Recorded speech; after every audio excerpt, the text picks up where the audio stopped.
नमस्कार बच्चों, builder inter college builder online classes में आपका स्वागत है। तो इससे पहले लेसन में हम लोगों ने देखा था सदिश विश्लेषण, हम लोग उसके न्यूमेरिकल में, ठीक है। तो उसी में आगे कंटिन्यू करते हैं जहाँ तक हुए थे।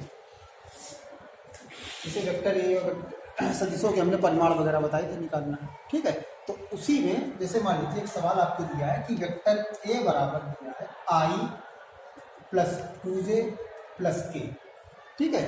और दूसरा सदिश दिया हुआ है वेक्टर बी बराबर 2i माइनस जे प्लस 2k, ठीक है।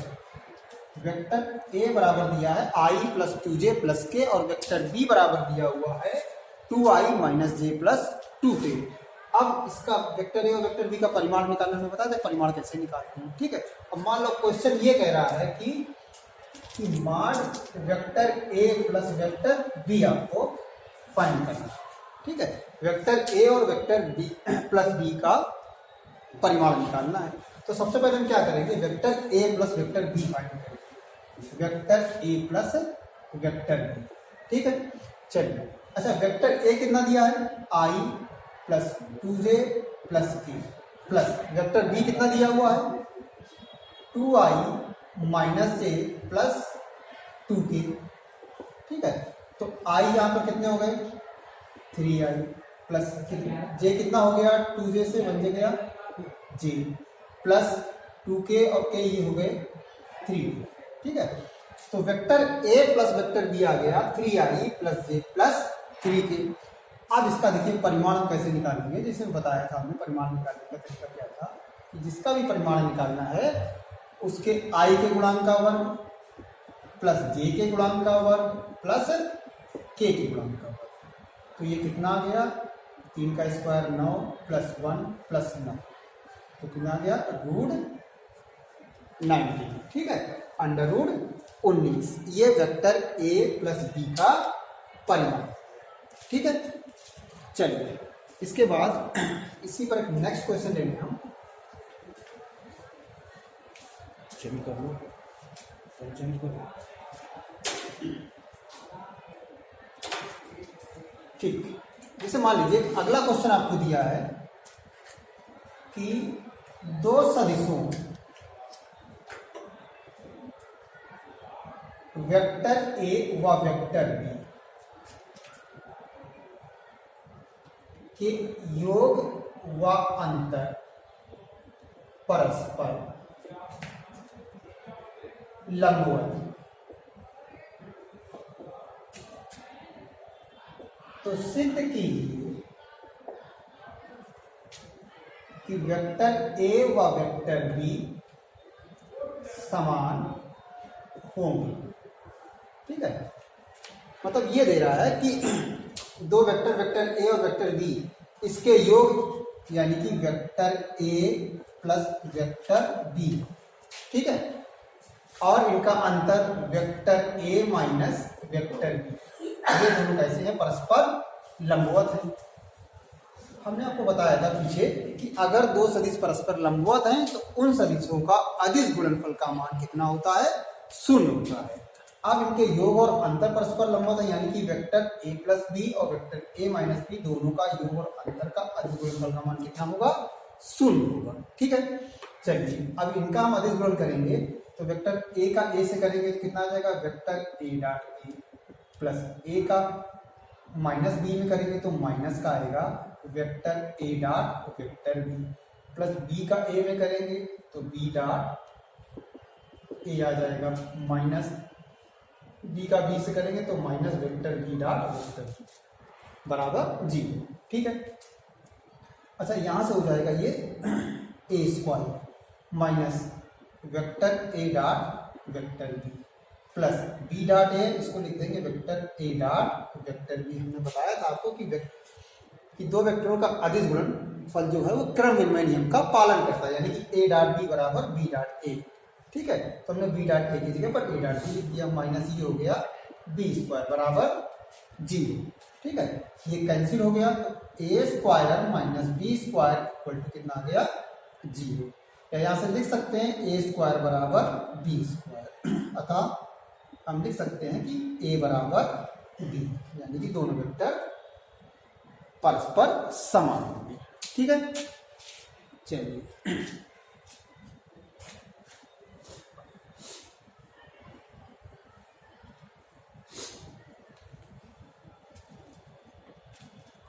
इसके बाद नेक्स्ट क्वेश्चन हम ले रहे हैं कि मान लीजिए आपको दिया गया है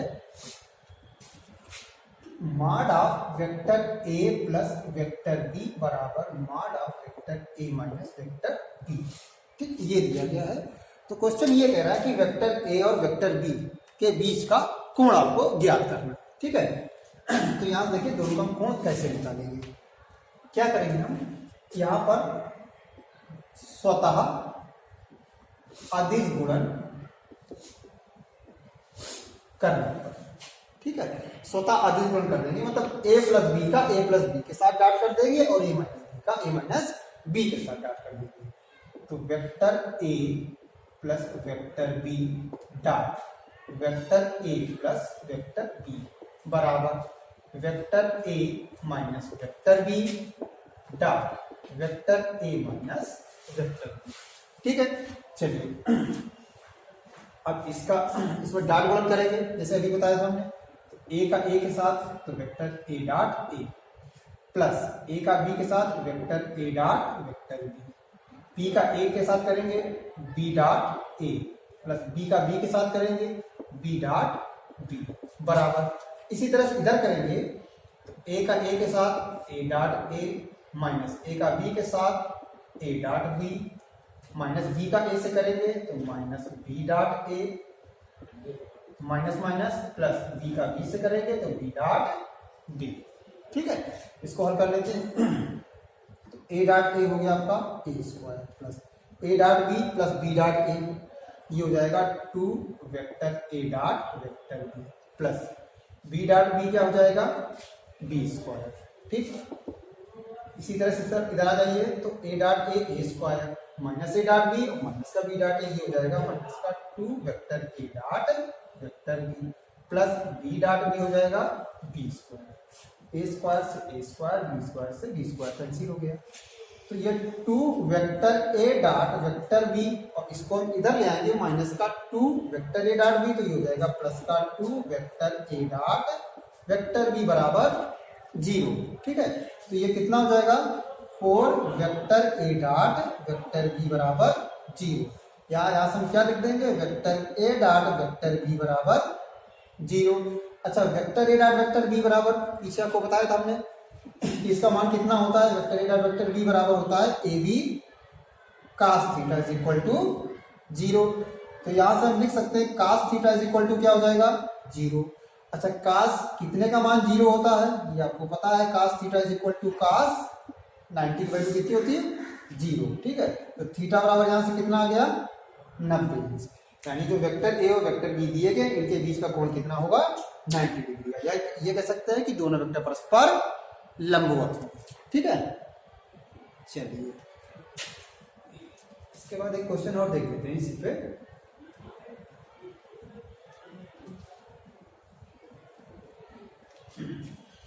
चलिए, जैसे आपको ये दिया गया है कि वेक्टर ए बराबर vector B minus vector C. मान लो आपको दिया गया वेक्टर ए बराबर vector B minus vector C, और ये कह रहा है कि क्वेश्चन कि वेक्टर ए और वेक्टर बी के बीच का कोण ज्ञात कीजिए। ठीक है, तो वेक्टर ए बराबर vector B minus B C दिया गया है और क्वेश्चन ये कह रहा है कि वेक्टर ए और वेक्टर बी के बीच का कोण ज्ञात करना। तो इसमें करना क्या है आपको कि जिसके बीच का कोण निकालना है उनको हम एक तरफ कर लेंगे। ठीक है, तो वेक्टर ए और बी को इधर लाए तो माइनस का वेक्टर बी बराबर माइनस का वेक्टर सी। ठीक है, इसके बाद हम दोनों पक्षों का वर्ग कर देंगे, दोनों पक्षों का वर्ग करने पर। ठीक है, तो चलिए vector A minus vector B का होल स्क्वायर बराबर माइनस वेक्टर सी का होल स्क्वायर। ठीक है, या इसको हम लिख सकते हैं vector A minus vector B dot vector A minus vector B बराबर माइनस सी डॉट माइनस। ठीक है, चलिए इसको हल करेंगे तो ये आ जाएगा A dot A minus vector A dot vector B minus vector B dot vector A minus minus plus B dot B बराबर ये हो जाएगा माइनस माइनस प्लस का C dot C vector C. ठीक है, ये हो जाएगा A square minus A dot B और ए डॉट बी हो जाएगा माइनस का 2 vector A dot vector B plus का बी स्क्वायर बराबर सी स्क्वायर।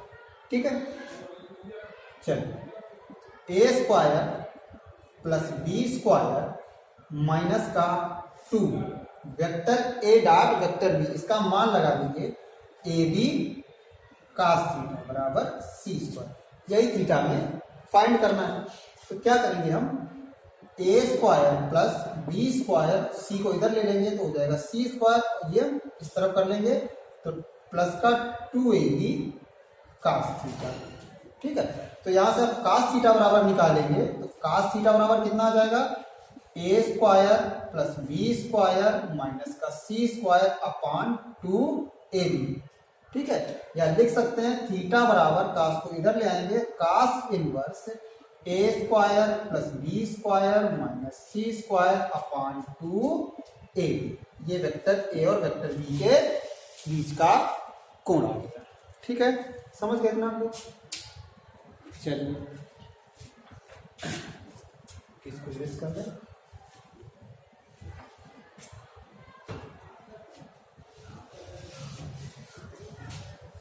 ठीक, इसके बाद हम लोग आगे बढ़ते देखते हैं प्रक्षेप गति। प्रक्षेप गति, ठीक है, तो प्रक्षेप गति क्या है ये समझिए आप लोग। जैसे ये आपका एक्स अक्ष हो गया और ये वाई अक्ष। ठीक है, और इस बिंदु O से मान लीजिए किसी पिंड को आपने ऊर्ध्व से थोड़ा सा हटा के प्रक्षेपित किया, ये इसका पथ इस तरह से होगा। मान लीजिए ये P पॉइंट पर या X P पॉइंट पर ये गिरा जाएगा। ठीक है, तो इस पथ पर ये जो गति है पिंड की ये होती है प्रक्षेप गति। ठीक है, या इसको क्या कह सकते हैं कि जब किसी पिंड को ऊर्ध्वाधर दिशा से भिन्न, ठीक है, बिल्कुल सीधा ना फेंककर ऊर्ध्वाधर दिशा से थोड़ा सा हटाकर, जब किसी पिंड को ऊर्ध्वाधर दिशा से भिन्न किसी अन्य दिशा में प्रक्षेपित किया जाता है तो वह गुरुत्वीय त्वरण के अंतर्गत ऊर्ध्व तल में एक वक्र पथ पर गति करता है। तो ये जो पिंड की ये गति है इसको हम क्या बोलते हैं? प्रक्षेप गति। ठीक है, जब किसी पिंड को ऊर्ध्व दिशा से भिन्न किसी अन्य दिशा में प्रक्षेपित किया जाता है तो वो गुरुत्व के अंतर्गत ऊर्ध्वाधर तल में एक वक्र पथ पर गति करता है। पिंड की गति क्या होगी? प्रक्षेप गति। ठीक है, और ये इसका क्या हो गया? उच्चतम बिंदु। ठीक है, अब इसी में है आपका प्रक्षेप का पथ। अगर मान लो आपको ज्ञात करना है, प्रक्षेप का पथ फाइंड करना है। ठीक है, तो जैसे मान लीजिए आपने प्रारंभिक वेग u से इस पिंड को प्रक्षेपित किया। ठीक है, और कुछ समय के बाद वो मान लिया यहाँ पर है, इस पॉइंट पर। ठीक है, तो यहाँ पर जाने के लिए कितनी दूरी तय करेगा? ये एक्स अक्ष पर इसी के सामने का ये दूरी तय करेगा। ठीक है, मान लीजिए हमने इसको एक्स कह दिया और वाई पर इसी के सामने कितना चलेगा? इसको हमने वाई अक्ष पर वाई कह दिया। ठीक, अच्छा, एक्स अक्ष पर इसका जो वेग का घटक होगा वो होगा u cos थीटा। ठीक है, और वाई अक्ष पर होगा u, जो प्रारंभिक वेग u है उसका ऊर्ध्व घटक हो जाएगा u sin थीटा। ठीक है, अच्छा चलिए, अब यह दूरी फाइंड करने के लिए हम सबसे पहले इसमें हम ये दूरी निकालेंगे। ठीक है, इसको कैसे निकालेंगे? सीधे फार्मूला लगा देंगे। दूरी बराबर सूत्र याद होगा क्या होता है? 4 इंटू समय। ठीक है, हमने मान लिया यहां से यहां तक इसने t समय में दूरी तय की। ठीक है, तो कितनी दूरी तय कर रहा है ये? क्षैतिज एक्स अक्ष पर तो एक्स एक्स पर जो दूरी हमने ली है वो एक्स ली, ठीक है। अच्छा क्षैतिज दूरी ले रहे हैं तो चाल का क्षैतिज घटक क्या लेंगे हम, यू कास थीटा, इनटू समय कितना है टी है, ठीक है। तो यहाँ से हम टी बराबर अगर निकालेंगे तो कितना आ जाएगा, X upon U cos theta, ठीक है। अच्छा अब इसी के बाद जो ऊर्ध्व तल में वाई एक्स पर गया है ये दूरी, इसको निकालेंगे। अच्छा ऊर्ध्व तल में जा रहा है तो सीधी सी बात है कि इसकी गति में क्या होगा, त्वरण होगा। तो उसके लिए हम क्या करेंगे, गति का द्वितीय समीकरण लगाएंगे। याद होगा आपको क्या लगाएंगे, h बराबर यू टी, एस बराबर U T minus half G T square, ठीक। अच्छा वाई एक्स पर दूरी कितनी ले रहे हैं, वाई, यू ऊर्ध्व तल में ले रहे हैं तो वेग का ऊर्ध्व घटक आएगा U sine theta into T, T की वैल्यू हमने निकाली थी X upon U cos theta minus half G, ठीक है। टी स्क्वायर, टी की वैल्यू है X upon U cos theta, इसका होल स्क्वायर, ठीक है। इसको हल करते हैं, देखिए u से u कैंसिल हो जाएगा तो y बराबर आ जाएगा x साइन अपान कास होता है टेन थीटा के बराबर माइनस हाफ, इसको खोल देंगे हम तो आ जाएगा G X square upon U square cos square theta, ठीक है। तो हमारा ये समीकरण आ गया y बराबर X tan theta minus half G X square upon U square cos square theta. अच्छा इस इक्वेशन में देखिए दो चर हैं आपके x और y, ठीक है। तो ये समीकरण जो दिया गया y की एक घात के रूप में है और x की द्विघात के रूप में है, ठीक है। तो ये समीकरण जो x की द्विघात और y की एक घात के रूप में है तो ये निरूपित कर रहा है किसको, परवलय को, ठीक है। अतः यहाँ से हम ये कह सकते हैं या सिद्ध होता है कि प्रक्षेप का जो पथ है ये कैसा होता है, परवलयाकार, ठीक है। प्रक्षेप का पथ है वो कैसा होता है, परवलयाकार, ठीक बच्चों। आज के लिए इतना ही, आगे नेक्स्ट टॉपिक लेके चलेंगे। धन्यवाद।